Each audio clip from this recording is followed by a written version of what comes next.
vidéo récap des différents championnats. On est avec ce soir Josué, comment ça va? Écoute, ça va bien. Plutôt en forme après un très beau week-end foot qui m'a particulièrement régalé. On en a parlé tout à l'heure avec Jonathan, vidéo que vous aurez normalement, si tout va bien, le mardi 14. Donc vous verrez ça tout à l'heure. Et aujourd'hui, on se retrouve pour parler encore plus, je pense. Un peu plus longuement. Il y a un peu de taf. Ouais, c'est clair. Et pour nous parler de ça, on a Jonathan également. Comment ça va? Bah écoute, ça va aussi.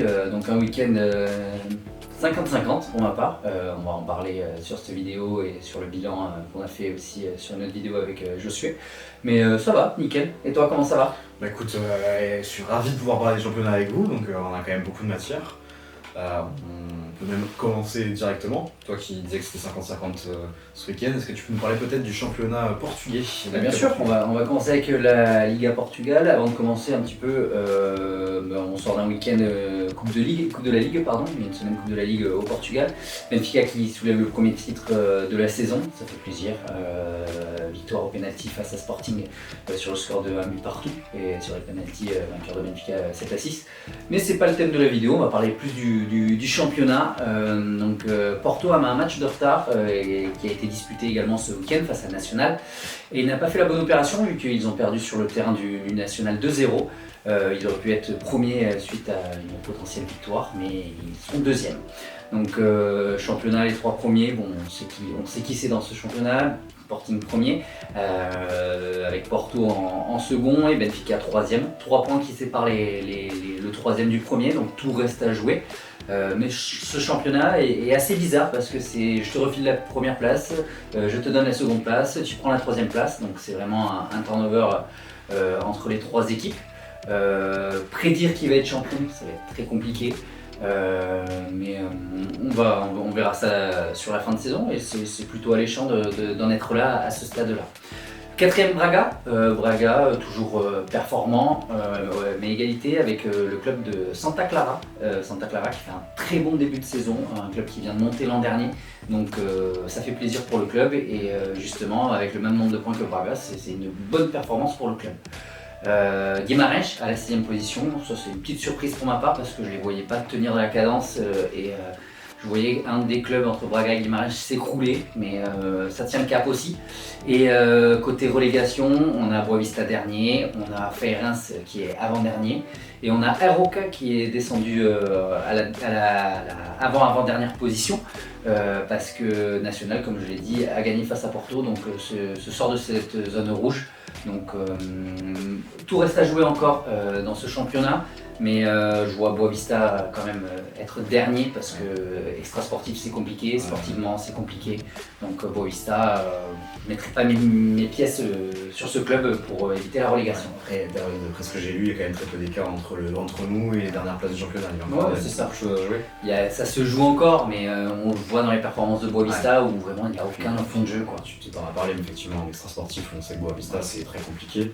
À l'image des Girondins et de Mousseron, Que tu parles avec Gérard Lopez, on sait que Boavista c'est très compliqué, beaucoup de dettes, etc. Donc malheureusement pour le club et les supporters, je pense que ça va être très compliqué. Ça va être compliqué, bon, mais après comme j'ai dit dans mes previews, je voyais ce club en interne rouge du championnat et pour l'instant on y est, donc on verra. Moi je pense que j'ai fait le tour sur la Liga Portugal. Ça va être intéressant devant, ça va être sympa. Moi je me suis amusé à regarder un peu l'effectif de Santa Clara parce que je connaissais le nom du club, mais je crois qu'on est sur une valeur marchande totale de 25 millions. Donc c'est assez drôle, il n'y a pas forcément Si, il y a des bons joueurs, mais pas forcément de petits cracks ou quoi. C'est vraiment une très belle équipe, c'est vraiment intéressant. 5ème, je crois, c'est ça. 5ème du championnat, 18 buts marqués, 16 buts encaissés. Donc 18 buts marqués, c'est très peu, mais 16 buts encaissés. Si je dis pas de bêtises, la 5ème place n'est pas qualificative en Europe, mais ça joue la 4ème potentiellement, qui elle enverrait du coup en Conference League. En Conference League, et c'est égalité au nombre de points avec Braga. Donc il n'y a pas non plus, c'est vraiment. Et les deux clubs sont égaux par rapport aux points. Si je peux me permettre, parce que du coup Benfica a pris sa revanche sur le Sporting en coup. C'est ça. Tu avais vu notamment la défaite du Benfica face au Sporting 1-0 et tu avais dit d'ailleurs que le match était assez compliqué pour les Benfica. Benfica Sporting le premier match, ou plutôt Sporting Benfica le premier match, il y avait une mi-temps chacun Mais Benfica, offensivement, c'est compliqué. Quoi. Il manque vraiment un numéro 9, ce qu'a Sporting, ce qu'a Porto, avec Samu à Porto et Gyökeres à Sporting. Samu qui a 50 millions, sa valeur marchande a explosé. Et acheté 15 millions à l'Atlético de Madrid. Ouais, il a coupé 10, je crois. Donc vraiment, deux grands neufs dans le championnat. Benfica, c'est plus compliqué à trouver ce numéro 9. Mais un ailier qui va être une pépite, qui va être potentiellement à révéler au fil du temps, c'est Schelderup. Qui vient à Benfica depuis, ça fait 2 ans qu'il est au club, prêté l'an dernier. Cette année c'était son 2e match titulaire face au Sporting au match retour, enfin ce match de ligue, et très très bon joueur, très très bonne pépite. Le problème avec l'effectif de Benfica et ce que je reproche au coach, c'est vraiment d'avoir un 11 type et de pas faire forcément jouer ses remplaçants. Coach qui a changé justement. Ouais, coach qui a changé d'ailleurs parce que Benfica avait viré Schmidt au mois d'octobre où justement 8 points de retard sur Sporting au bout de 6 matchs, c'était compliqué.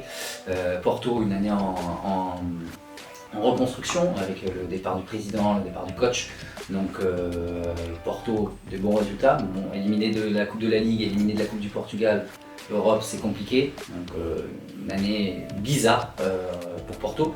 Mais 2e du championnat, qui aurait pu être 1er comme je l'ai dit. Et Sporting avec Ruben Amorim qui est parti.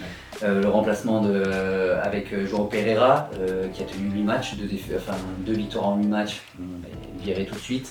Et Rui Borges qui a repris la main du club. Ça se passe plutôt bien, j'ai hâte de voir comment ça va durer sur le long terme, quelle équipe va sortir son épingle du jeu, mais c'est très difficile de prévoir un favori, même si j'en ai un déjà dans ma tête. On verra ça sur une petite conclusion plus tard. Ouais, ça marche. On a fait le tour sur le Portugal. On a fait le tour. Et on enchaîne peut-être rapidement sur les Pays-Bas, les Eredivisie, avec le PSV qui marche sur l'eau. Ouais, peut-être un petit mot sur l'Ajax avant de démarrer le second. On a peut-être été un petit peu dur sur l'Ajax. Je trouve que malgré tous les problèmes qu'on connaît la saison dernière qui étaient compliqués, il y a eu un effectif qui va mieux, qu'une équipe qui se reconstruit, c'est assez intéressant. J'ai fait quelques recherches quand même. Je vois que par exemple un Jordan Henderson s'est plutôt bien imposé en sentinelle devant la défense. En numéro 6, il y a pas mal de bons petits joueurs qui sont toujours là, soit David Klassen et Wout Weghorst, après avoir connu Moult Club. Ça va un petit peu mieux pour eux, ils sont à 42 points là, j'ai le classement sous les yeux. 42 points à 4 points du PSV, qui est, comme tu as dit, qui marche sur l'eau, qui est vraiment l'équipe numéro 1 néerlandaise depuis plus d'1 an et demi, voire 2 ans. Donc ouais, toujours deux belles équipes. Il y a aussi le Feyenoord qui est 4ème, donc c'est peut-être une petite déception. Parce qu'il y a quand même pas mal de petites pépites. David Anko qui est toujours là-bas également. À surveiller, Igor Pechao également. Donc il y a toujours du beau monde, toujours un scouting assez intéressant. Il y a Neymar qui fait une bonne saison aussi, je suis pas Ah oui, c'est ça, avec un coach à suivre. Je recherche son nom en direct. Comme ça, il s'appelle Martens. Comme ça, vous l'avez. Coach belge. Là aussi, il y a un petit nom à surveiller. Il y a Willou qui a fait une vidéo sur les coachs en devenir. Donc si jamais, pas besoin de faire de la pub à Willou, mais bon, sa vidéo est assez intéressante. Donc si vous voulez en savoir plus, allez voir sa vidéo. Mais un petit nom à suivre, avec Mar, s'ils peuvent grimper dans le chic un petit peu néerlandais, ça peut être intéressant. Ouais, on va retenir surtout une belle saison du PSV qui est largement devant, qui a largement dominé le début de saison, après leur très belle saison l'année dernière, même pour belle saison Ligue des Champions, ils perdent contre Dortmund. Mais ça se joue à pas grand chose, même si le Borussia était quand même un peu au-dessus, mais effectivement ils avaient une belle équipe. Ça s'est très bien battu, ça se joue à peu de choses. Il y a eu quelques actions en fin de double confrontation où ils auraient pu aller accrocher Dortmund. Mais bon voilà, cette année je pense que le championnat est pour eux. Et voilà, on verra ce que peut faire l'Ajax l'année prochaine. Ça se relève doucement de la saison dernière qui était très compliquée. Ouais, c'est ça, mais ça va mieux quand même. C'est moins inquiétant que l'an dernier où vraiment tous les signes d'alerte étaient vraiment au max. Là, ça a l'air d'être un peu plus calme. Il y a un Ato aussi, le défenseur à surveiller, qui était bien scouté l'an dernier, il n'est pas parti au final. Tant mieux qu'il reste une année de plus au Pays-Bas. À suivre l'été prochain. Yep. On enchaîne avec un autre championnat où effectivement la première place est il y a quelqu'un sur le trône qui vraiment va peut-être s'emparer du titre avant la Super League turque. Galatasaray qui est devant. Ouais, moi je vais prendre la main sur ce championnat, c'est un championnat que j'aime bien regarder parce qu'il y a pas mal de buts dans ce championnat. Galatasaray premier, devant le Fener, qui confirme l'an dernier qui a fait une très très bonne saison aussi au niveau du championnat. Fener deuxième, donc c'est un peu plus décevant de la part du Fener parce que justement les écarts, ils auraient pu mieux se gérer cette saison, ce début de saison, pardon. Moi je regarde un club, le Beşiktaş, qui me déçoit un petit peu parce que Beşiktaş avait recruté dans son effectif 3-4 joueurs de Benfica, Jean-Mario, Rafa, Jetson Fernandez et un autre que j'ai perdu son nom, donc je ne sais plus qui c'est. Mais c'est dommage, Thierry Mobilier aussi, qui joue au Beşiktaş. Donc 5ème de Super League, si je dis pas de bêtises. 6ème de Super League. 20 points du Galatasaray. 20 points du Galatasaray, 6ème. Compliqué, alors qu'il y a eu des recrues quand même, il y a pas mal d'investissements qui ont été faits justement pour aller chercher quelque chose cette année. Donc je suis quand même un petit peu déçu de ce club.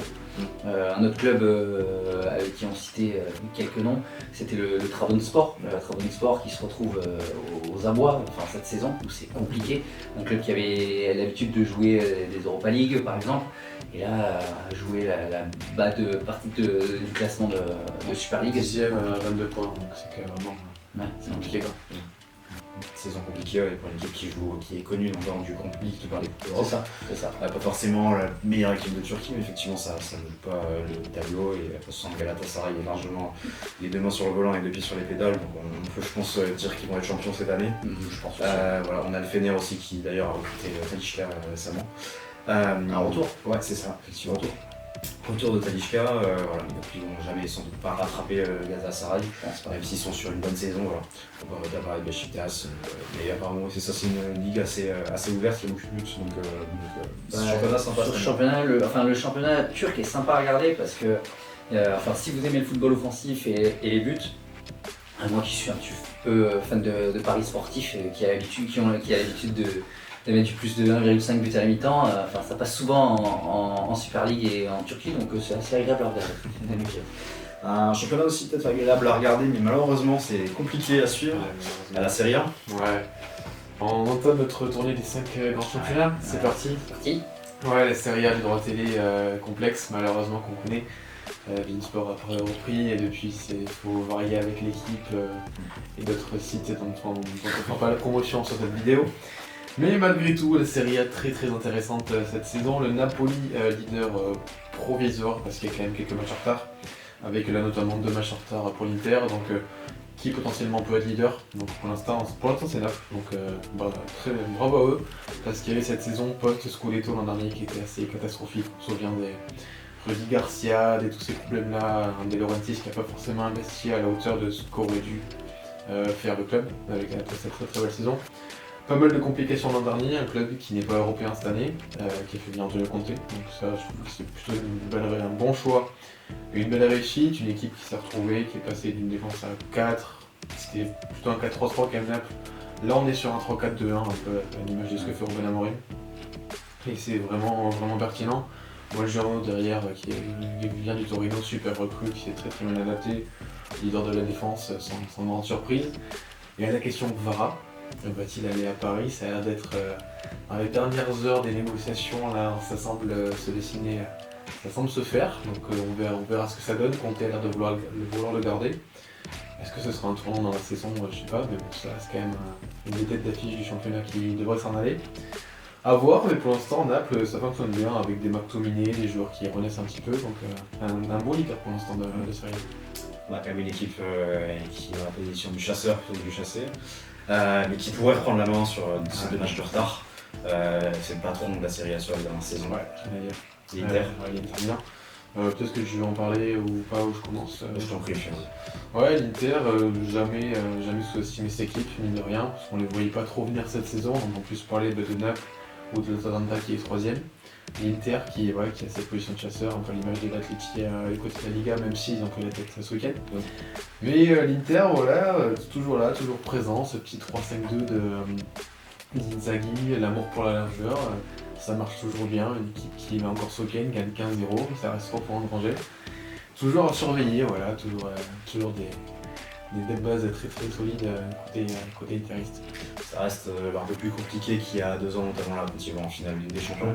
Mais ça reste très solide, ils savent où ils ont un noyau et des joueurs fantastiques qui sont encore là. Je pense qu'effectivement, pour moi, c'est toujours les favoris au titre. Même si je pense que c'est d'accord. Napoli a effectivement est passé devant, mais je pense qu'effectivement, l'Inter est plus solide, mieux construit et a plus d'expérience pour aller au bout.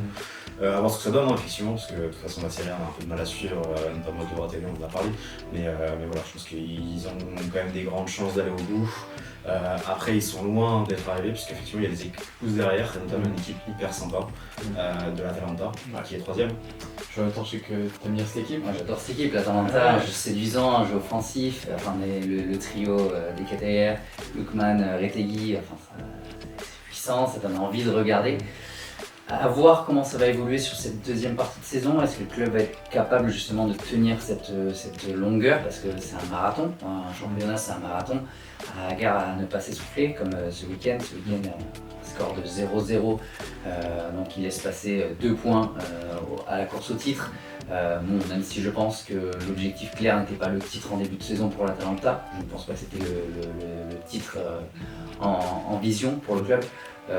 Mais à ne pas sous-estimer cette équipe, parce que comme on l'a vu l'an dernier, éliminer le Bayern Leverkusen en finale, c'est très plaisant pour le club et c'est très très beau à voir. Comme tu l'as dit, j'en fais pas mon favori par rapport à la Serie A. Il reste l'Inter qui est beaucoup plus armé, qui justement a les armes pour tenir plus sur le long terme. Mais l'Atalanta, pour moi, ça me séduit et j'adore voir jouer ce club.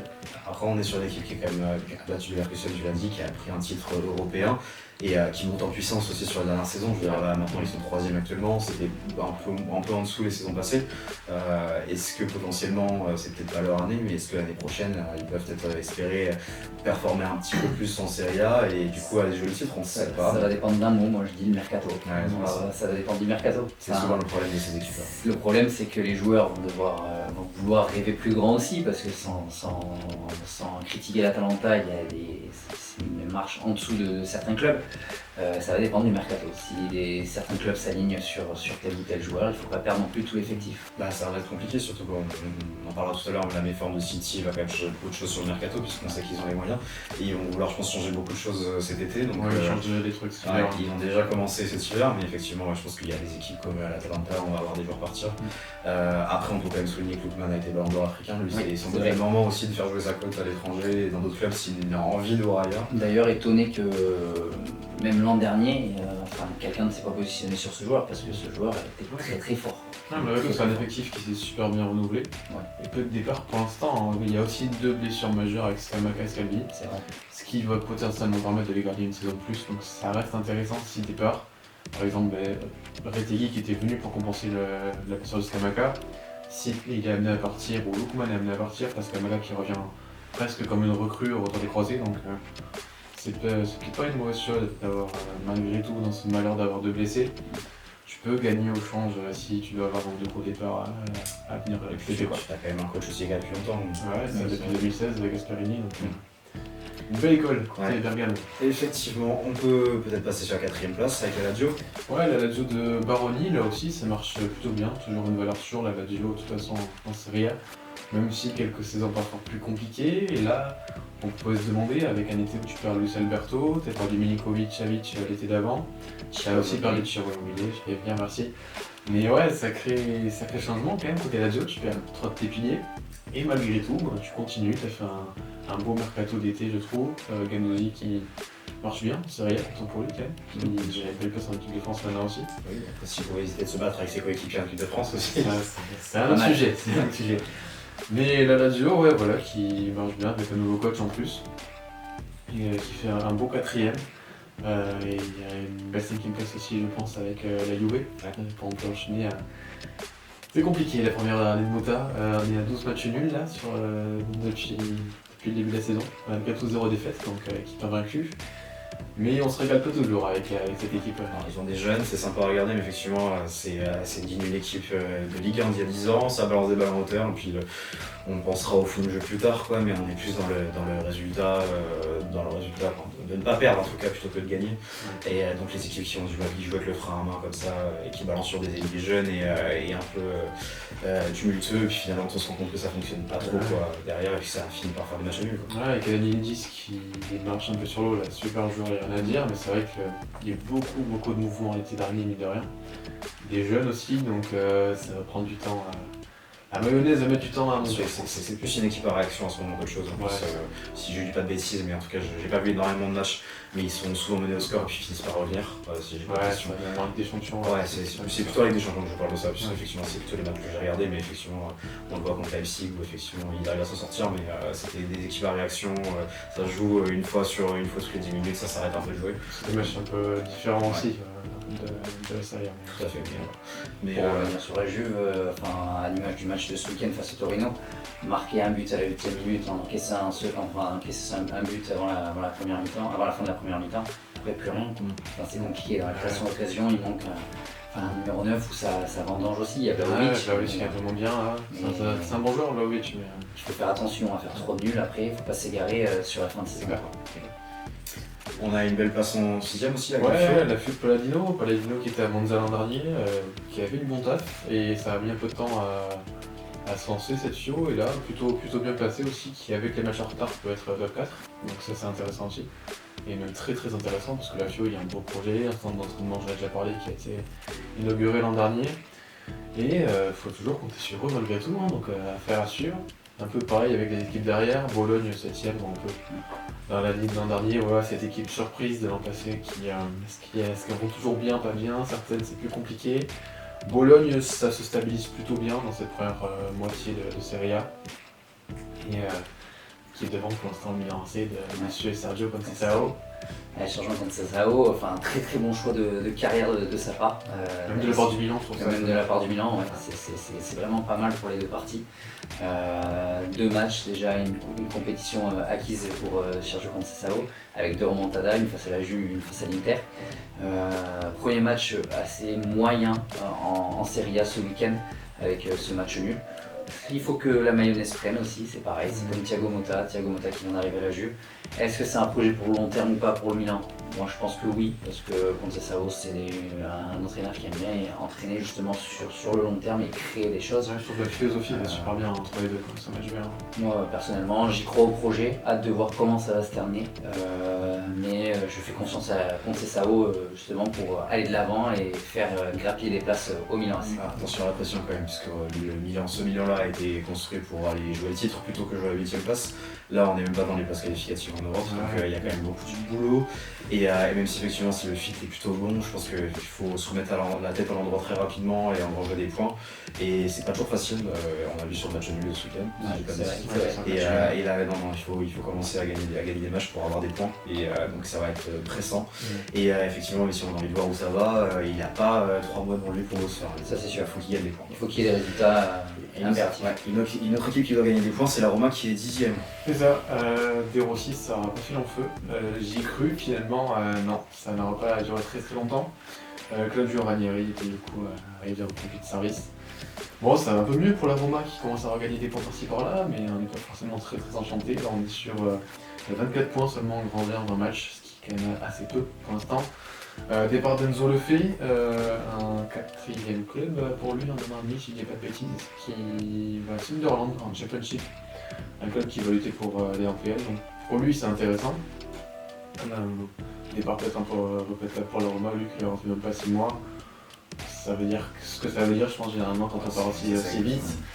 Mais la Roma, il y a malgré tout un bel effectif, mais peut-être un petit peu de changement aussi, une équipe qui ne bouge pas trop non plus. Souvent quelques paris tentés, mais jamais la barre mise trop haute. Bien sûr, après on sait tous que la Roma n'a pas joué à la 10ème place, normalement c'est quand même plus haut. Effectivement, il y a quand même des belles équipes devant, mine de rien, parce que la Serie A s'est vachement étoffée sur ces dernières années. Il y a Bologne qui a fait un gros push l'année dernière qui maintenant se maintient bien, donc des équipes qu'on pourrait imaginer derrière la Roma. Donc une 10ème place compliquée, mais c'est difficile d'éliminer les équipes qui sont au-dessus. Donc voilà, à voir s'ils sont capables de se reprendre sur Ranieri, ce que peut faire Lukaku en pointe. On ne sait pas. Voilà. par rapport à la Roma. C'est dommage parce que Lukaku est au Napoli. Oui. Et il est personnel, pardon. je vis dans le passé, moi. Et justement, j'allais en revenir. Quand tu as parlé de Lukaku, je me suis dit, à la Roma, il y avait quelque chose. Il y avait du fond de jeu. Enfin, Oui, ça reposait entre Lukaku et Dybala, parce que Dybala jouait avec Lukaku, si je dis pas de bêtises.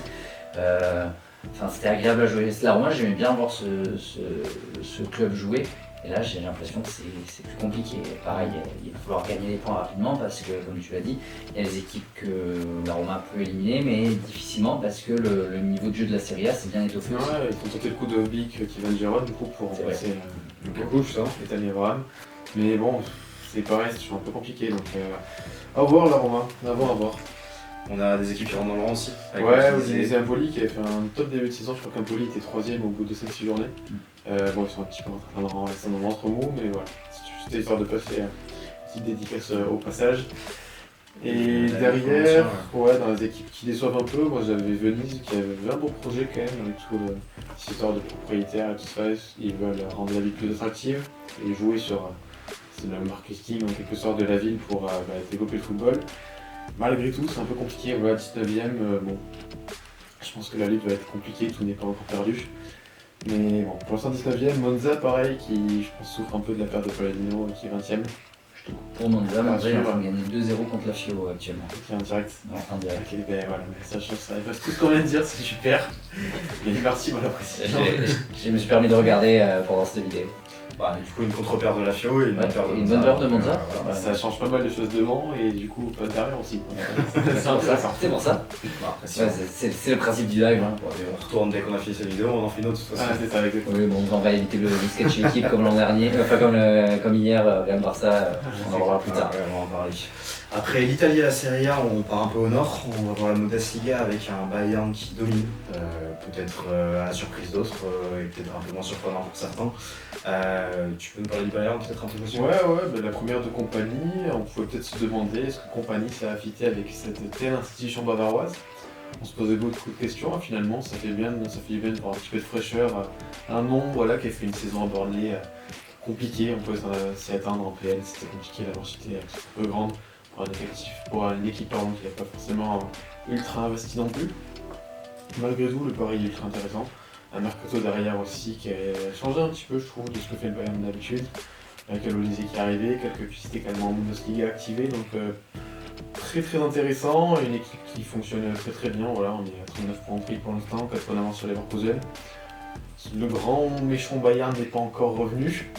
Mais il y a du mieux, ça ne peut pas être pire que l'an passé de façon ce toile, je pense qu'on est assez d'accord avec ça, mais il y a quand même du mieux dans ce Bayern, des nouvelles idées, un Mouchiala qui est intéressant, des petites pépites à surveiller, Pavlovic au milieu notamment, même s'il est blessé. C'est sympa ce que je vois du Bayern en tout cas en Bundesliga. Surpris de la première de Compagnie quand même si j'aimais bien l'idée et le pari, c'était surprenant de continuer à recruter, je m'attendais pas à ce que ce soit un coach comme ça. Mais non, très surpris même si je pensais qu'il était capable, mais d'être aussi performant si rapidement Compagnie, je suis très content. Donc non, très belle année, peut-être le premier trophée de Kane carrière en Bayern. Elle souhaitait. On enchaîne sur une équipe qui a gagné hier soir, si j'ai pas de bêtises, ou hier dans le vendredi soir. Je sais plus quel jour de vie. De Leverkusen qui est deuxième. Ouais, le club de Leverkusen. Moi que j'attendais pas forcément en deuxième de championnat à la mi-saison parce que je m'attendais un petit peu à un effet ascenseur suite à tous les événements qui se sont passés l'an dernier par rapport au club.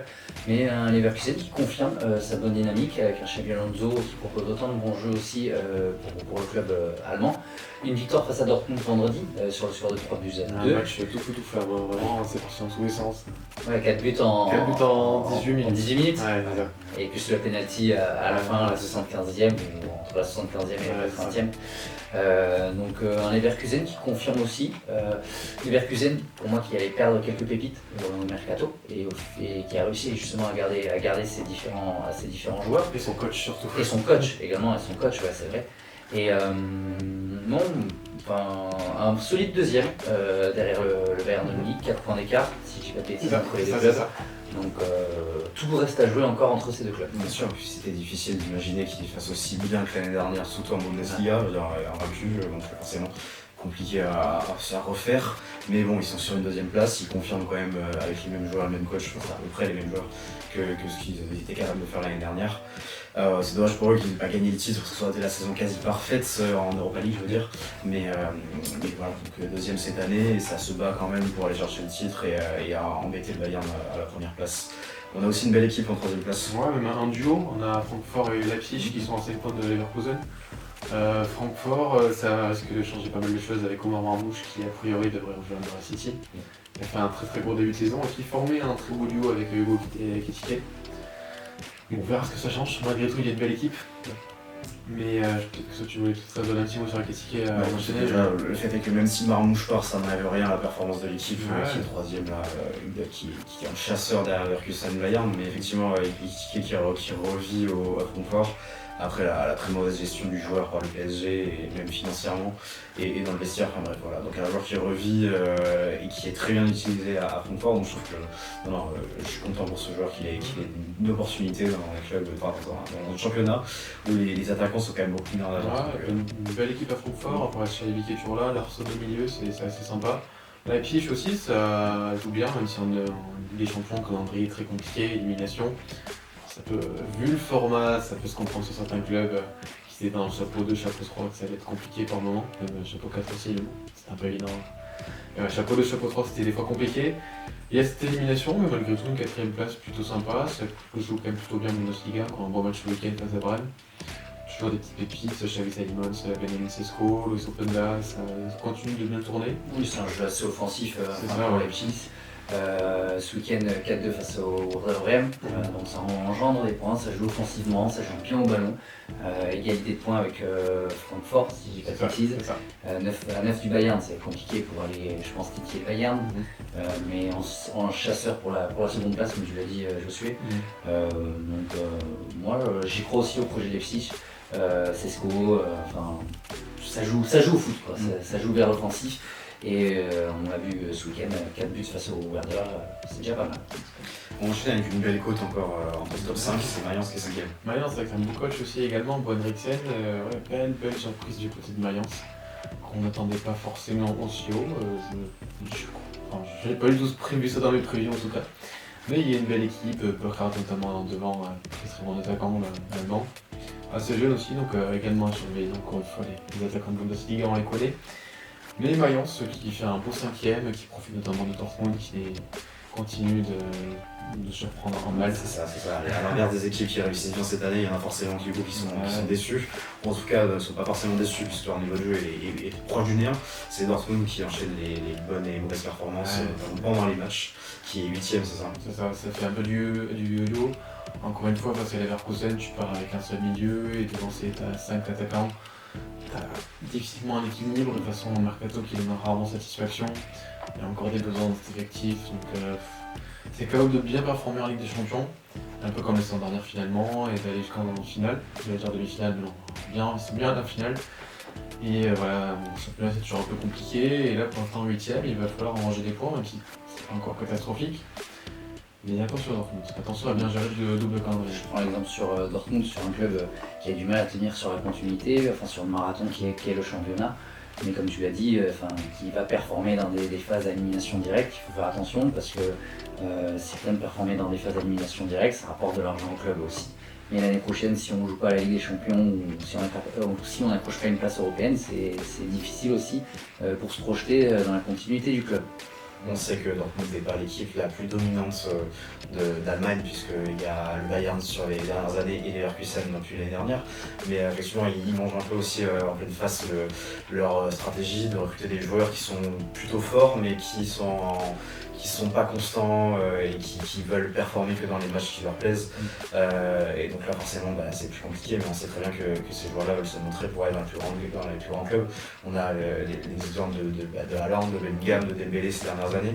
Tout le monde se dit qu'ils peuvent aller signer dans les meilleurs clubs européens, donc forcément ils se montrent quand les caméras sont sur eux. Dès que c'est peut-être en championnat un cran en dessous, ça déjoue. Ouais, c'est ça. Voilà. Mais malgré tout, ça reste assez serré la Bundesliga, malgré tout ce que vous venez de dire. On a 4 points entre la 5ème et la 11ème place. Donc même 6 points si on veut monter jusqu'au top 3. Donc pas trop tirer de grosses conclusions pour l'instant, mais attention tout de même. Ça reste une place 8ème pour Dortmund, c'est trop bien. Normalement, c'est correct. On a une autre équipe qui déçoit, là peut-être un peu plus bas justement, c'est Edenheim qui est 16ème. Ouais, c'est compliqué pour eux après leur très belle saison l'an dernier, comme on avait dit. Une équipe qui est montée de Bundesliga 2, qui a un coach qui est présent depuis 2006, 2007, c'est ça. Donc ouais, Messi n'avait pas eu le ballon d'or à cette époque-là. Donc même Ronaldo n'avait pas eu le ballon d'or à cette époque-là. C'était terrible. Mais ouais, il y a même du coup qui monte en Bundesliga l'an passé, qui fait 8ème, qui connaît l'Europe cette saison en Conference League. Donc c'est pas mal.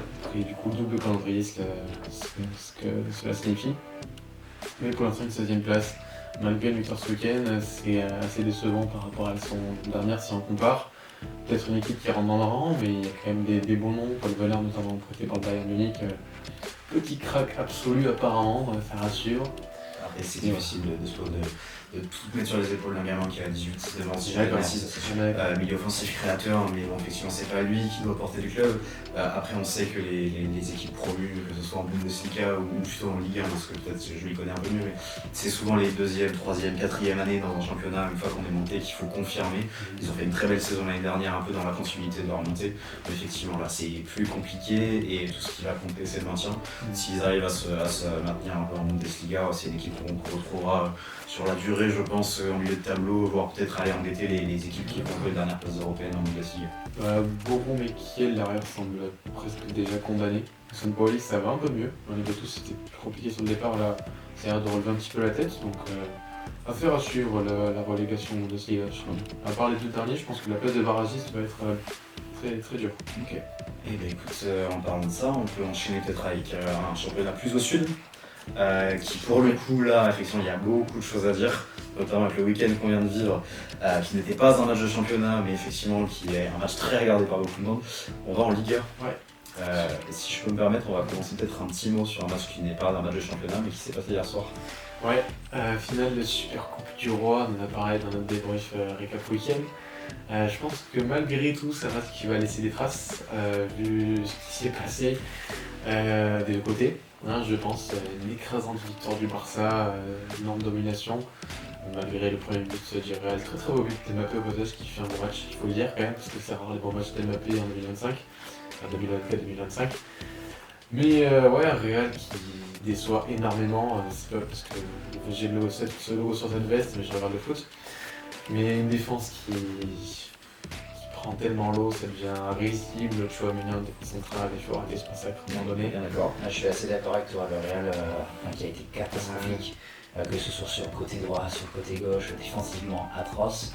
9 buts pris en 2 matchs face au Barça, si je ne dis pas de bêtises. 4 et 5 entre celui d'hier et 4 sur le premier match face au Barça en Liga. Ça va être compliqué pour le Real. J'ai hâte de voir comment Ancelotti va surtout jouer et tirer ses cartes parce que Ancelotti, il a beau avoir des bonnes relations, gérer ses relations avec Florentino Pérez, mais au niveau délégation, au niveau système tactique, c'est compliqué. On va revenir au Real après, on va commencer peut-être par l'équipe qui justement a sorti le grand jeu, si je peux dire, parce qu'ils ont gagné que 1-0 ce week-end. Mais en tout cas, on récupère la première place, c'est l'Atlético qui fait une saison sur des chapeaux de roue. Ouais, en sous-marin, gentiment. Là, on est sur la 14e victoire d'affilée de l'Atleti, toute compétition confondue. Donc bon, ça commence à se voir un petit peu, voilà, qui a récupéré la tête ce week-end. La connexion Julian Alvarez, Griezmann, ça y est, là, le ballon vert il est intact. Il y a une équipe qui sait faire, Choulismo n'est jamais mort de toute façon. Le 4-4-2 est de retour, équipe solide, agressive, pressing, ça fait mal en contre, c'est incisif, c'est technique, ça joue bien. Donc, content malgré tout de les revoir à ce niveau-là. Et puis même un numéro 9 remplaçant Sorloth aussi qui fait du bien à l'Atlético de Madrid quand il fallait gagner des points, gagner des matchs à la toute fin ou quand on est mené, aller marquer ce but. Enfin, je vois pas de quoi tu parles. Moi non plus, t'inquiète pas, j'essaie de me remémorer de bons souvenirs de cette année. Effectivement, une équipe très très très marquée Atlético, comme toujours su faire l'ordre de Simeone. Mais on se rappelle toujours, et c'est je pense un peu significatif de leur saison, le match contre le Barça, où effectivement ils déjouent complètement. Ils laissent le Barça s'épuiser et largement dominer, tout ça pour aller les punir sur une frappe lointaine ultra précise de Rodrigo de Paul. Non, de Rodrigo de Paul Villa pour égaliser. Et ensuite de Sorloth à la 95e sur un centre millimétré et la tête croisée qu'il faut aller mettre dans la lucarne.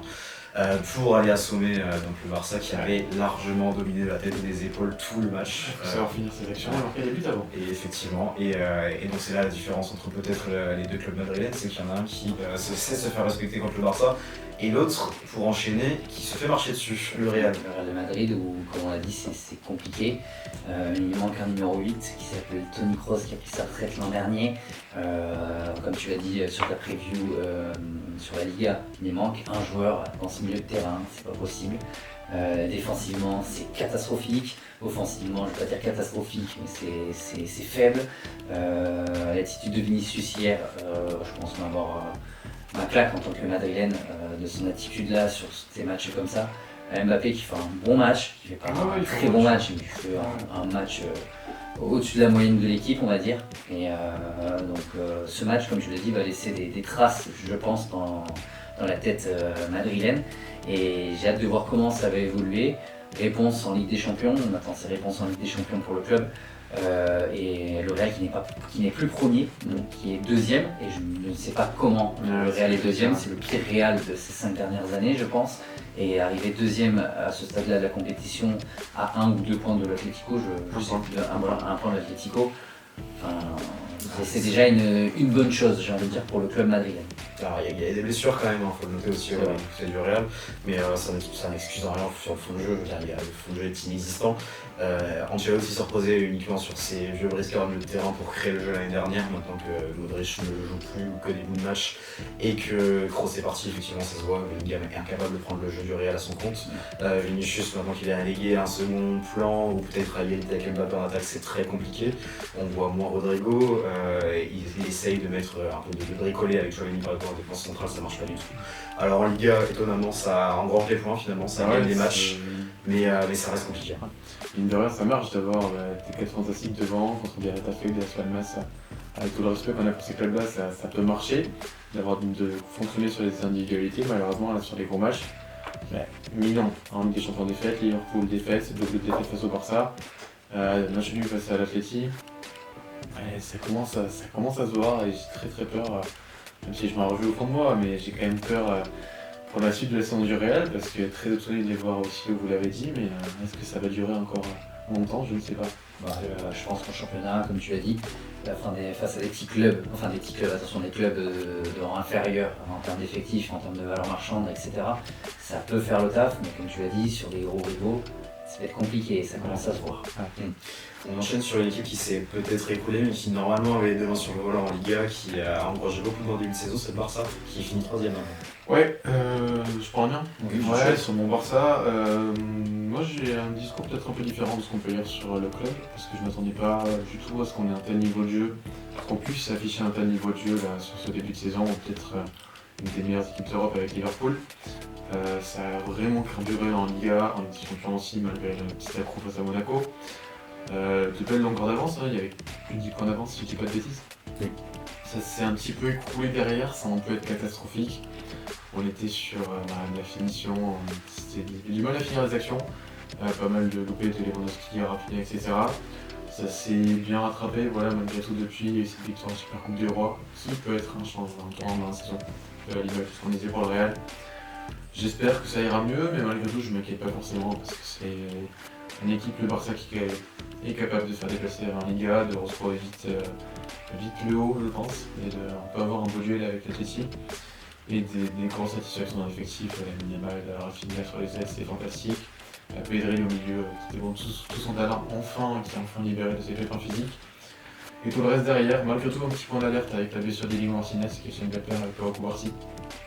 Affaire à suivre, là, qui a blessé a priori pour 5 semaines.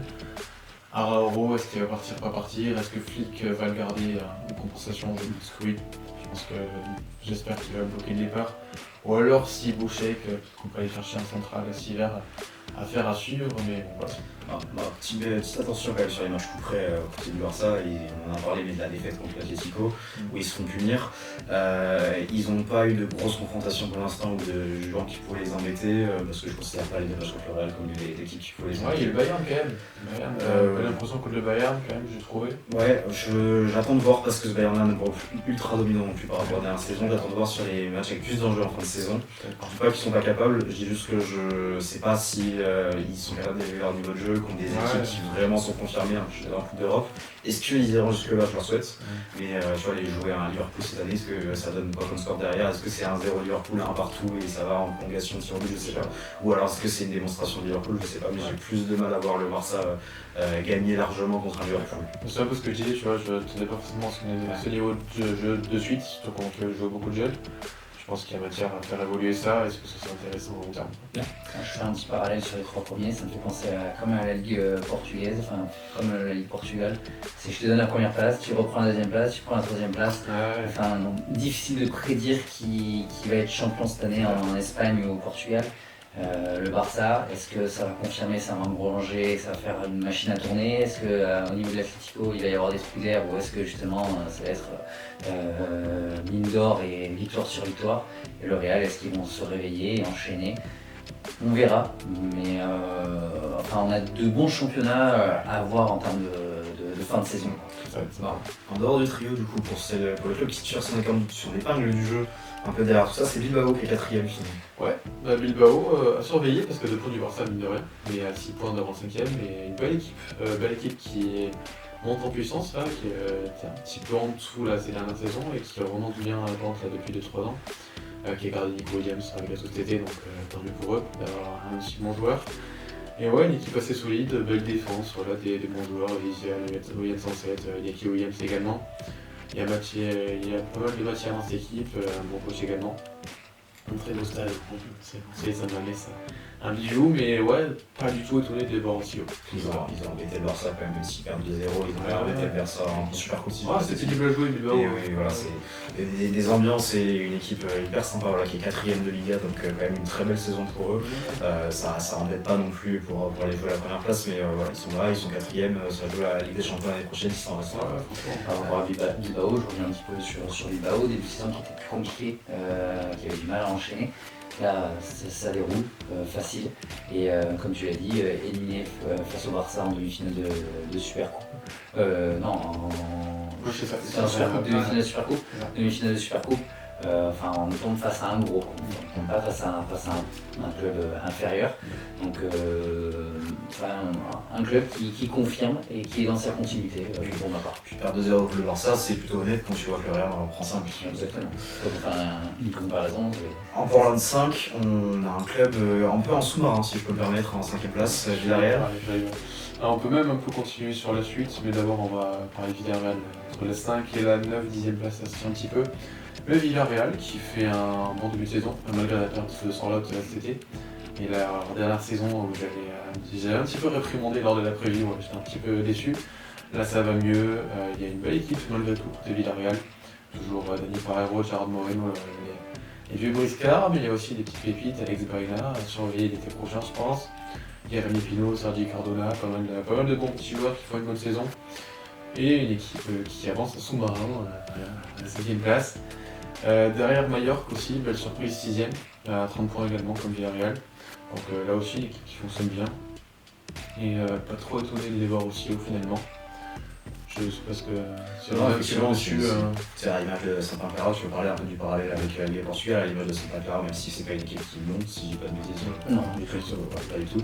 Et donc c'est une équipe qui bosse bien, qui se passe bien, elle est derrière donc Bilbao et Villarreal qui sont quand même des références en Liga. Derrière après le trio de tête on en a parlé, donc 6ème c'est très très honnête pour Mallorca. Mais ça profite aussi puisque effectivement il y a des clubs qui piochent un peu par rapport à la saison dernière. Gérone, Sociedad et la Betis effectivement qui ont plus de mal cette année. En Gérone qui a plus de mal cette année, c'est difficilement. C'est difficile de faire mieux que l'an dernier pour Gérone. Je m'attendais à qu'il y ait un effet un petit peu inverse par rapport à ce club, donc une 8ème position si je dis pas de bêtises par rapport au club espagnol. C'est pas non plus une mauvaise perf pour le club de Gérone. après avoir perdu certains joueurs aussi. Ouais, Savio, Dovbyk, qui sont partis. Donc moi je trouve que il faut pas non plus les incriminer par rapport à leur performance de cette année. 8e position, ça reste pas mal. Petit mot sur Villarreal et Mallorca, ça fait plaisir de voir Villarreal à la 5e position, qui revient après de mauvais troubles. Mais ça reste justement assez serré dans cette partie de tableau et ça va être intéressant à voir aussi au fil du temps. Il y a Rayo Vallecano aussi qui est 9ème, juste devant Betis, donc ça aussi, qui se passe toujours bien, l'équipe qui travaille bien en Liga. Pour parler des équipes qui travaillent bien, peut-être un mot sur le dernier. Ouais, ça super bien du côté de Valence, qui est passé 20ème ce week-end du coup après son nul face à Séville. J'ai vu une partie du match, je pense que c'était solide, je vais pas vous cacher, j'ai vite changé parce que ça m'intéressait pas plus que ça et je voyais très bien comment le match allait finir. Mais Valence, ouais, malheureusement, l'effectif ultra intéressant. Les Raviguera, Pepe Lo, Hugo Duro devant. Il y a des bons joueurs, mais j'ai l'impression que le coach ne veut pas avoir de résultats cette saison. En tout cas, beaucoup de choses qui ne vont pas bien dans ce club.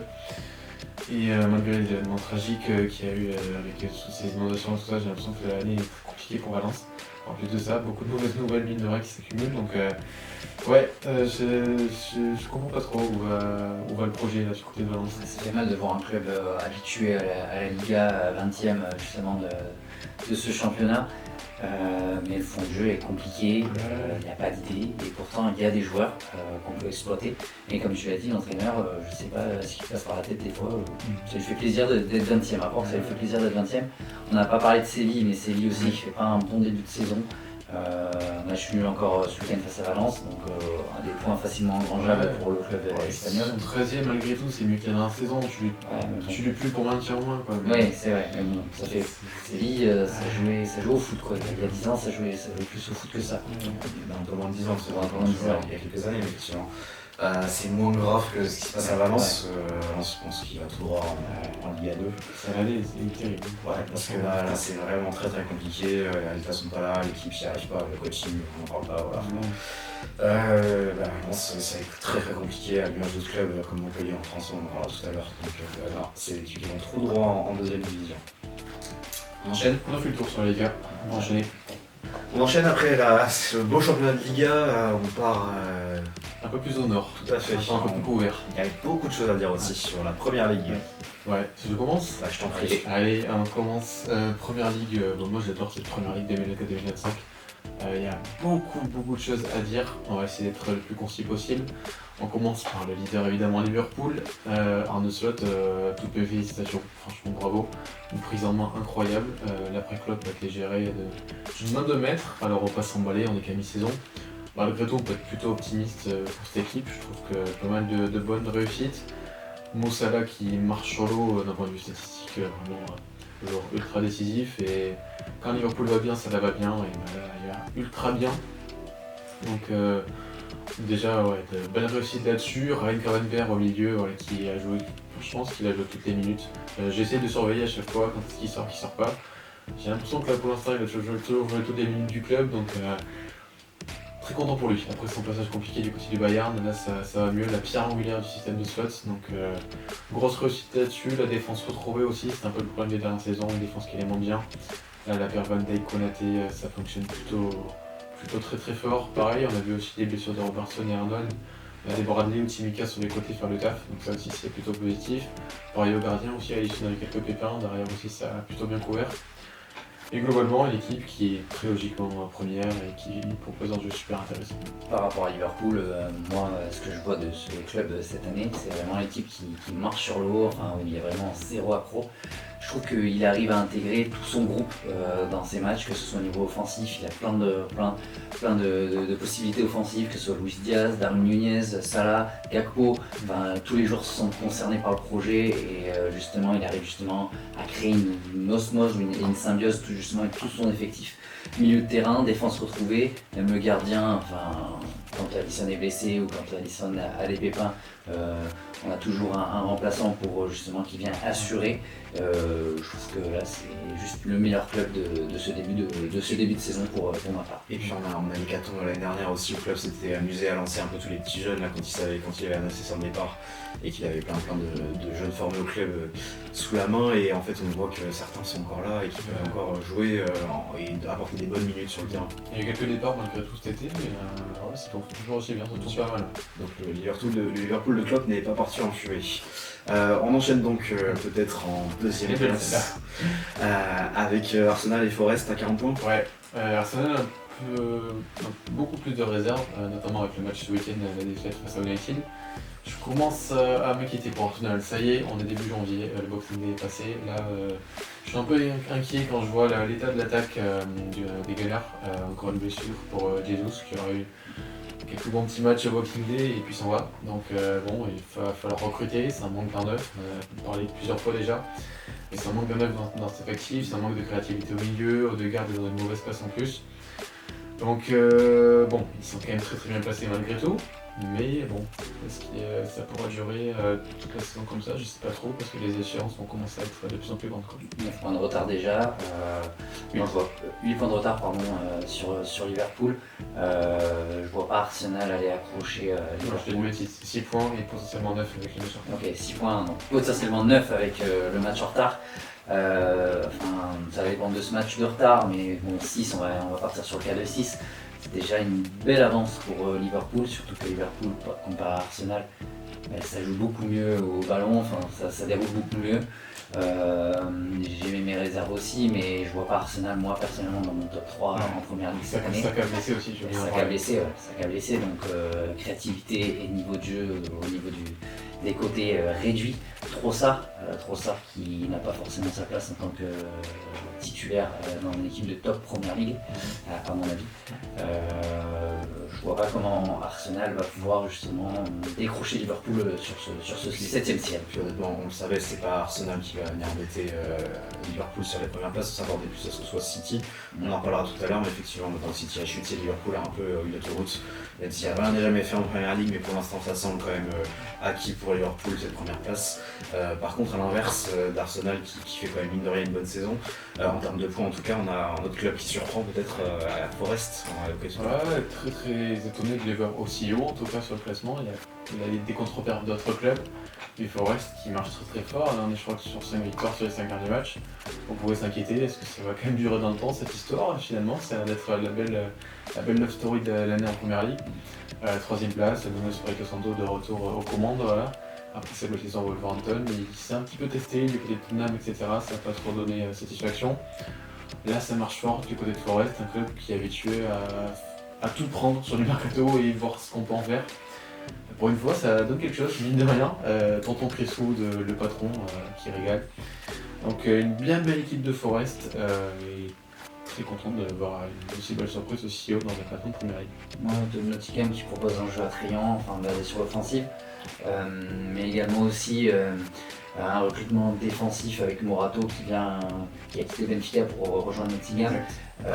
Morato qui a su s'adapter à ce style de jeu de première ligue.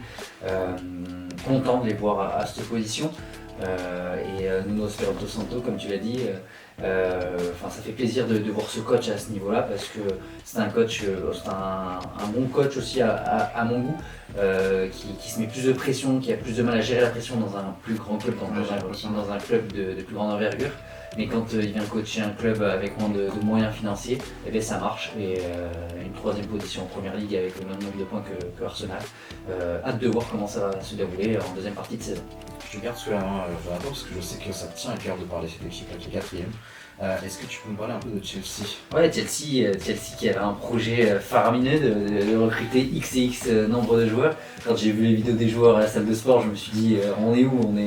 C'est 5 classes qui s'échauffent ou c'est comment? C'est 18h Magic Fit. Voilà, c'est ça, 18h Magic Fit et il y a du monde partout. Mais Chelsea qui fait un bon début de saison aussi. C'était plus compliqué ces derniers temps, mais 4ème de première ligue, c'est une bonne prestation pour le club de Chelsea. avec des joueurs comme Cole Palmer ou Nicholas Jackson qui justement qui prouvent et qui marquent de plus en plus les esprits par rapport à leurs attentes. Un Joao Félix qui est encore au bout du néant, je ne sais pas. Ah, il est encore là, lui. Oui, il est encore là. Oui, c'est vrai. Il est encore là, mais on ne vrai. sait pas ce qu'il fait au club. Nkunku aussi. Bien sûr, c'est compliqué. Ouais, Ça arrive c'est pour compliqué. Nkunku, ok. C'est un peu. Un peu. Mais c'est pas à la hauteur de ce qu'on pouvait Oui, attendre. c'est sûr. Par rapport à Chelsea en Conference League, premier de Conference League, si je dis pas de bêtises. Oui. Premier de Conference League. Oh la main. Hein Oh la main. Ouais, voilà, haut la main. Quatrième de Première Ligue. On s'était foutu de moi quand on s'est dit Chelsea va finir devant Arsenal et devant Manchester City pour mes opinions un peu frauduleuses, entre guillemets. C'est pas devant Arsenal, mais c'est devant City pour Ça l'instant. devrait finir devant City normalement, sauf. Il reste encore du chemin. On va bien gérer avec le Colo. Oui, et puis avec Chelsea aussi, je pense. Quand il arrêtera de se clarifier, peut-être que. Voilà. Enzo Fernandez, je le coupe aussi pardon à Enzo Fernandez pour voir comment on va prendre ses responsabilités aussi et comment il va évoluer. On parlait d'un Tchouaméni à Enzo Fernandez, un petit échange entre les deux joueurs. Je ne sais pas si ça va être réalisé ou réalisé dans le futur, on verra bien. Mais j'ai hâte de voir comment sa carrière va monter aussi parce que c'est un joueur qui a évolué à Benfica, qui est parti il y a 2 ans, en janvier pas de l'année dernière, mais il y a 2 ans. Donc hâte de voir comment ça va évoluer pour le club londonien. Tout à fait. Et s'il pouvait commencer à se taire dans le bus, on se porterait mieux. Maintenant, Newcastle au 5ème Je vais devancer sur un Fernandez. Newcastle 5ème, ouais, ça va mieux pour les Magpies. C'est vrai que c'était un peu rentré dans le rang là, depuis la Ligue des Champions l'an dernier, mine de rien, voilà. Là, côté Newcastle, ouais, ça tourne plutôt très très fort. Là, sur le dernier match, pas mal de belles impressions. Alex Isaac, je suis amoureux de ce joueur, encore une fois. Dans ma liste des joueurs dont je suis amoureux, il y en a pas mal. Mais Alex Isaac, là, qui régale vraiment buteur sur quasiment tous ces derniers matchs. J'ai pas le 7 en tête, mais un régal à avoir joué tout simplement. Tonali de retour de ses paris sportifs, qui est pitié qui ne retourne pas là-dedans, s'il vous plaît, parce que c'est un super joueur de foot. Et ça marche très bien au milieu avec Bruno Guimaraes évidemment. Je pense l'une des grosses attractions du prochain mercato à mon avis. Un milieu super intéressant avec Joe Linton également, un peu agressif, faudra faire gaffe à ça. Mais des belles valeurs sur. Et puis côté des Magpies aussi Botman qui a remis de blessure, qui va faire une très belle paire avec Fabian Schär. Il y a matière à refaire de belles choses du côté de Newcastle, je pense. Qui sont allés enfoncer d'ailleurs Tottenham, deux qui ont battu 2-1 là récemment. Donc non, très belle équipe avec un Isaac encore ultra tueur devant les buts qui est capable d'aller chercher des ballons incroyables.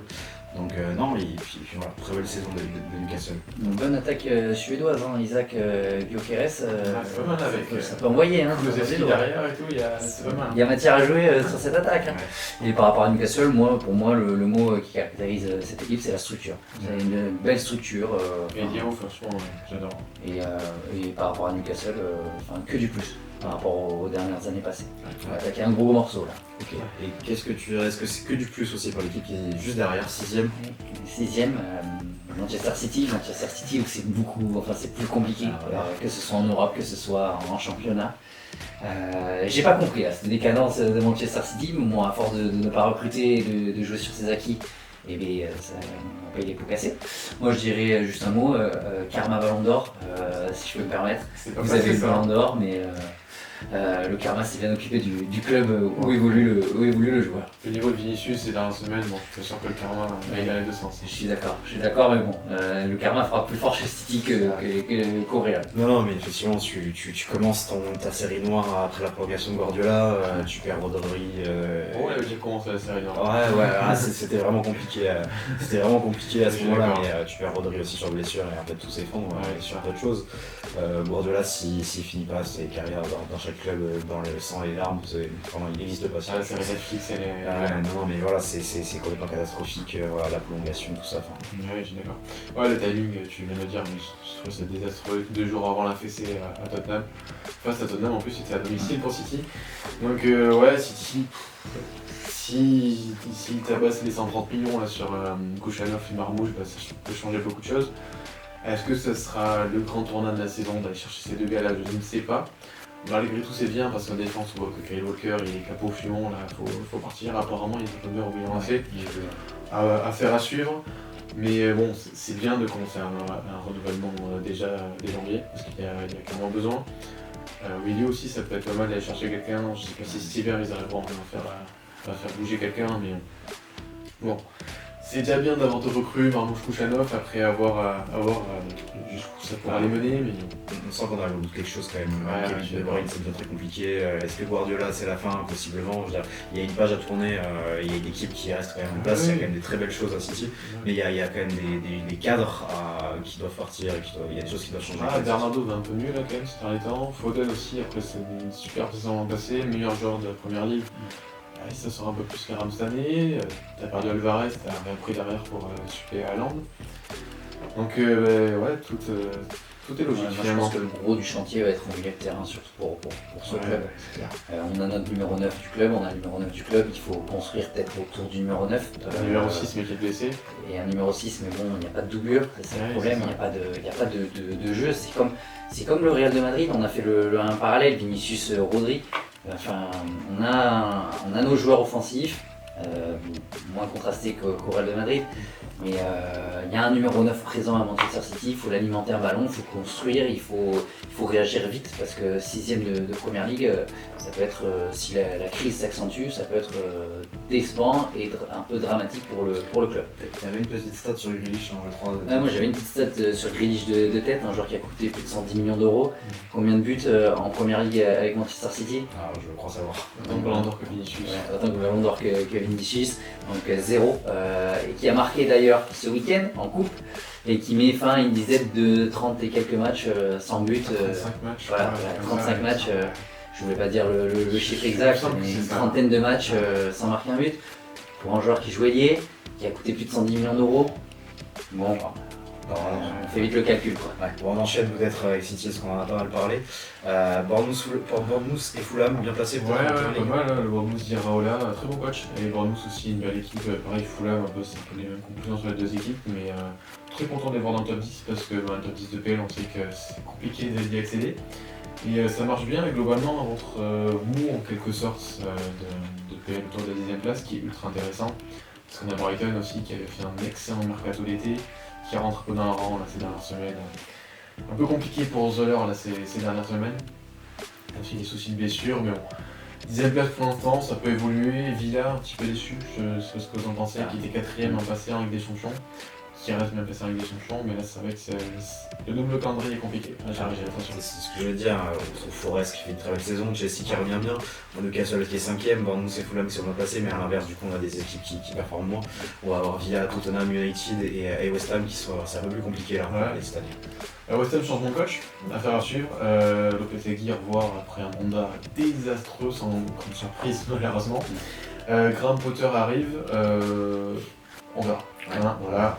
Oui, je pense qu'on peut remplacer Lopetegui par Potter. Je préfère que ce soit Potter, je pense, pour West Ham, mais bon, écoutez. Un coup de baguette magique et là, tu aurais joué pour le club. Parce qu'il y a des bons joueurs dans le Mercato, Paqueta, Kodouche, Fulcroup, il y a une belle équipe côté West Ham. J'ai vu qu'apparemment il y aurait des rumeurs de Edson Alvarez, le Mexicain, par Monaco. Ouais. Il y a un milieu défensif. Pas mal, j'aime bien. Mais à voir, mais West Ham, pour revenir au sujet principal, je suis déçu. Je suis très déçu des parties là. Et surtout avec un effectif comme ça, bon après on est en première ligue, donc le niveau de jeu c'est ce qui se fait de mieux dans le football européen. Ouais. Donc bon, par rapport à West Ham, vu les joueurs que tu as cités, cette position elle n'est pas acceptable pour le club. Ouais. On retrouve, si je peux me permettre d'enchaîner, les mêmes mots sur Tottenham aussi, effectivement, c'est un peu la même chose finalement. Ouais, c'était le sujet de la dernière vidéo, c'est vrai que Tottenham, bon, on reste déçu parce qu'il y a un super effectif à Tottenham, malheureusement trop de blessures, un système qui pompe l'énergie tout le monde, en fait, des latéraux qui doivent faire des allers-retours tout le temps, tu pèses aux ischio, t'es pas là pendant 2 mois, tu reviens, etc. C'est le cercle vicieux. Un effectif qui manque de profondeur aussi, donc c'est un peu différent des autres, mais bon, c'est dommage d'avoir Tottenham aussi bas avec un aussi grand effectif. Je pense qu'il y a ce traumatisme de se dire allez, on est un club de première ligue, un bon club de première ligue, et il faut aller grappiller plus loin pour aller chercher plus loin.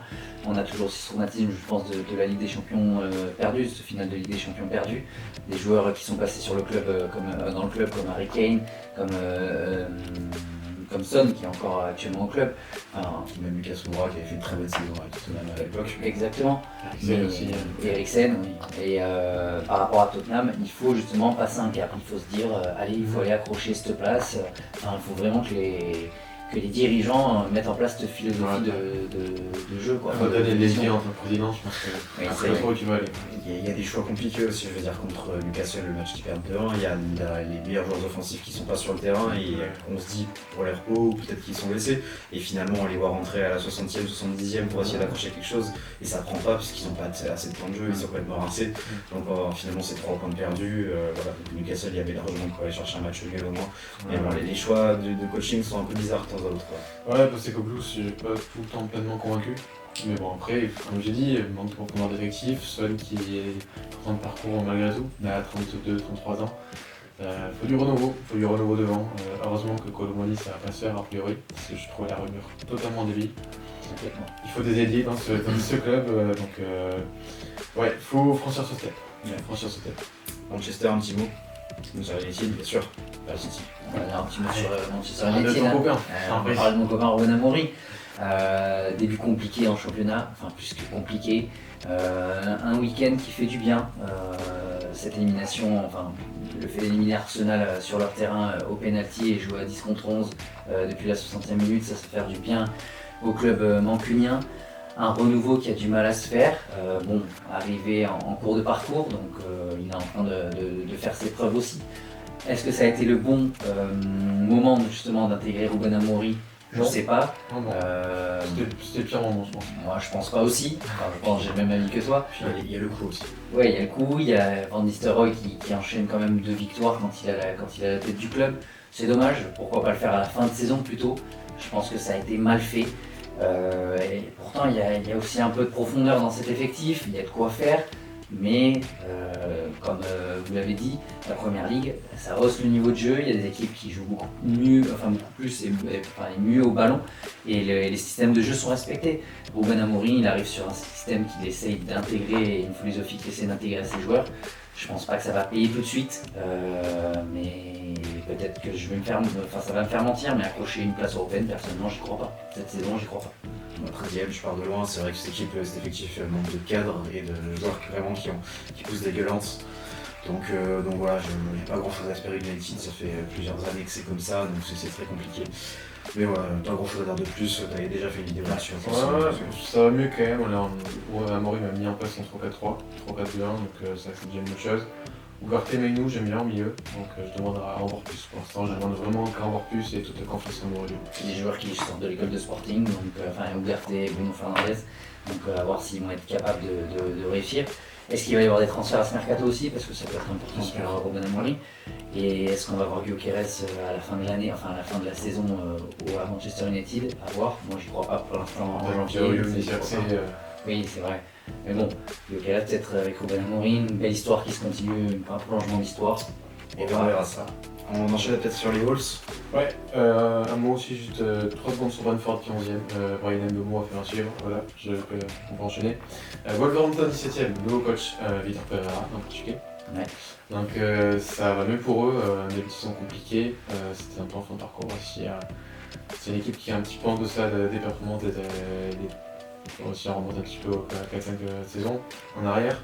Mais ça va mieux, ils sont sortis des zones de relégation et des départs à priori de Mario Lemina Siever qui a sa place dans ce milieu. Mais il y aura une belle bataille je pense pour le maintien avec un changement de coach du côté d'Everton aussi. On va parler justement peut-être de ces équipes où c'était plus compliqué, la lutte pour le maintien et un Southampton déjà condamné. Ouais, moi j'y crois peu, ça semble compliqué pour eux, de toute façon on est toujours soit condamné déjà d'avance en PL. Là, Southampton, j'y crois plus du tout. Pour l'instant, les 3 promus sont les 3 relégués. Donc on verra si ça se maintiendra. Un peu déçu pour Leicester quand même, l'équipe qui beaucoup on aime bien Leicester, mais bon. Par rapport à Leicester, Van Nistelrooy qui prend le contrôle de l'équipe, j'espère qu'il va réussir à sauver le club de la relégation, attention, pour montrer qu'à Manchester United, on peut garder un coach et justement pertinent justement dans ses actions, pas forcément obligé de changer de coach du jour au lendemain. Donc j'ai hâte de voir à la fin de saison sur le maintien. Ça peut être aussi intéressant. Everton, on en a parlé. Everton, c'est compliqué. Qui suit un petit peu les matchs d'Everton? Suivre, non, j'en ai vu 2-3 par-ci par-là, mais c'est vrai que le peu que j'ai vu m'a suffi, puisque effectivement il n'y a absolument rien dans le jeu, le fond de jeu n'existe pas. Un peu à l'image de la Juve, on est sur une équipe d'il y a 10 ans en Ligue 1, on n'existe pas, le jeu ça balance des ballons un peu dans tous les sens et puis on voit ce qu'on fait pour 90 minutes et puis si ça passe tant mieux, si ça passe pas tant pis et puis on compte les points. C'est genre tu parles de la Juve d'Allegri là, sur un peu gentil. À l'image de Montpellier cette année peut-être. Ah, je encore, mais m'abuse pas. Bon. Non, voilà, Everton c'est compliqué, évidemment la Juve est au-dessus d'Everton, si on avait un match Juve et Everton effectivement, mais non, Everton c'est très compliqué. Ouais, changement de coach, Dalimos qui revient après, c'est vrai, il a plus de 10 ans en club, si je dis pas de bêtises.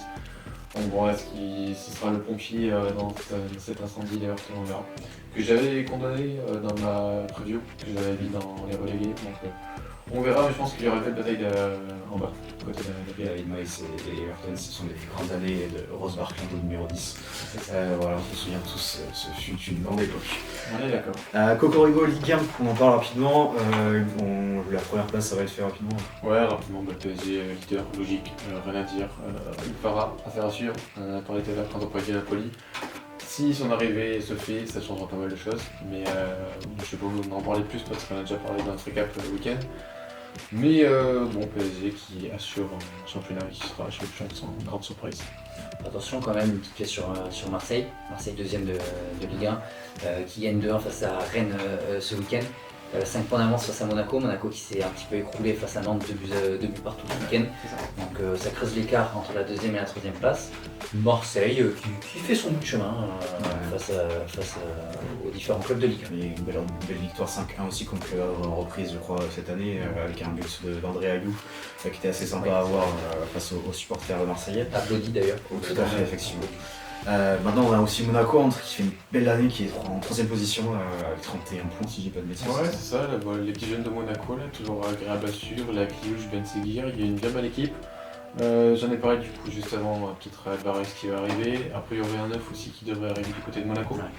Donc bon, c'est une équipe qui grandit plutôt bien, des belles satisfactions, je pense à Singo malgré son geste involontaire mais assez horrible sur Donnarumma. On a aussi Zakaria au milieu, Lamine Camara. Il y a une belle équipe côté Monaco, un bel effectif. Attention à ces petites passes où ça va pas très bien, pas perdre trop de points. Mais c'est une équipe qui est capable de bien enchaîner, qui finit souvent très fort. Et une belle campagne de Ligue des Champions aussi cette année. Donc, très bien passé. À noter mine de rien, mais ça fait partie du championnat. Mais voilà. On a une équipe que moi je trouve c'est un peu compliqué de les positionner, mais si mathématiquement ils sont quatrième, mais effectivement leur saison est un peu compliquée, c'est Nice. Ouais. On comprend pas grand chose à la saison de Niçois. Très décevant en Europe, qui est éliminé en Europa League tout simplement. Voilà, dossier suivant, mais très déçus de leur campagne. Mais qui sont malgré tout quatrième. C'est vrai qu'avec toutes ces blessures, avec l'arrivée de Franquès, ça a pris petit à petit. Un 3-4-3 qui est désormais en place. Donc bon, voilà. Le coach avec ses idées, c'est très bien comme ça. Mais bon, pour l'instant ça fonctionne, malgré tout, malgré vents et marées, ils sont quatrième, 30 points, donc je pense qu'il y aura une belle bataille là aussi. Ouais, je trouve un petit peu dur quand même avec Nice, quatrième de Ligue 1. Bon, en Europe c'est plus que calamiteux. Quatrième place, ça reste honnête quand même pour le club niçois. Mathématiquement c'est très honnête, après je trouve que dans le jeu effectivement et sur la campagne européenne, voilà, c'est très poussif. Alors, même en Coupe de France c'était compliqué, mais bon écoute effectivement ils font le travail et voilà, je pense que les supporters sont très contents de pouvoir se dire derrière Monaco, Marseille et Paris, donc effectivement ça fait le travail. On a une équipe qui fait vibrer ses supporters aussi cette année, vraiment je pense que ça va être cool d'être supporter lillois à 5ème place pour la Lillois. C'est cool d'être supporter lillois, surtout quand on arrive à gagner face au Real de Madrid, des émotions. Moi qui suis fan du Real, ça m'a fait même plaisir pour les supporters lillois. 5ème de Ligue 1, une bonne campagne européenne, le double calendrier est plutôt bien géré pour le club lillois. Il y a un drapeau du LOSC sur la mairie de Madrid je pense, parce qu'ils ont aussi battu l'Atlético du coup.